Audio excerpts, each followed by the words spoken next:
So someone asks on Quora, how hard is it, and I'm actually reading from my laptop, how hard is it to write your own exploits as a penetration tester? And the quick answer, the short answer is that it's not actually that hard. In fact, I would say it's relatively easy to write your own exploits as a penetration tester once you get the underlying concepts behind what you are exploiting. So let's say that you found a vulnerability within a software. Once you're able to actually replicate that vulnerability manually, so once you figure out the entire mechanism of how to conduct that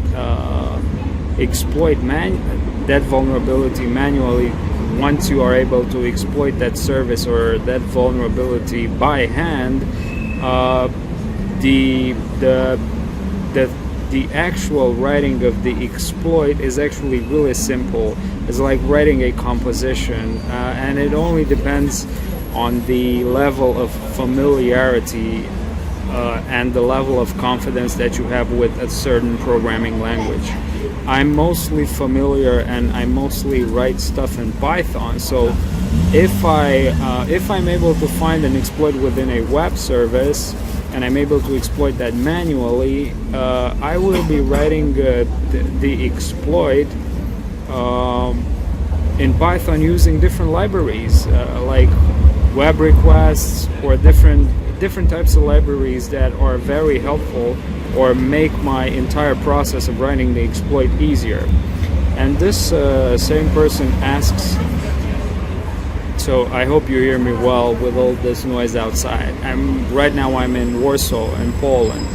So the same person asks, how long does it take to make an exploit like a buffer overflow? And the answer to this one, my answer to this one, is along the same lines of the previous answer.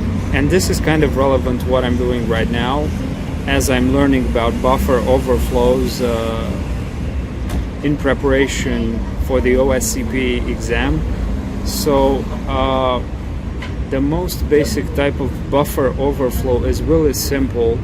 And once you're able to get through the process of actually exploiting a buffer overflow a couple of times, and once you understand the entire process, it's like relatively easy to write an exploit for a buffer overflow, especially if you're quite familiar with Python. So once you get the fact that you have to find the offset at which you can control the EIP or the extended instructions pointer, once you find that offset and you're able to actually hijack the execution of the program, then the actual writing of the buffer overflow exploit in Python, in this case, you could also write it in other languages.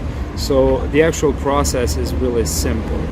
Okay, fellow cybersecurity people, this was my answer on how hard it is to write your own exploits as a penetration tester. If you enjoyed this video, you would do me a very big favor if you share this video with anyone interested in the topic, because my purpose is to actually share this type of information and spread awareness on cybersecurity, and most specifically on technical topics in cybersecurity.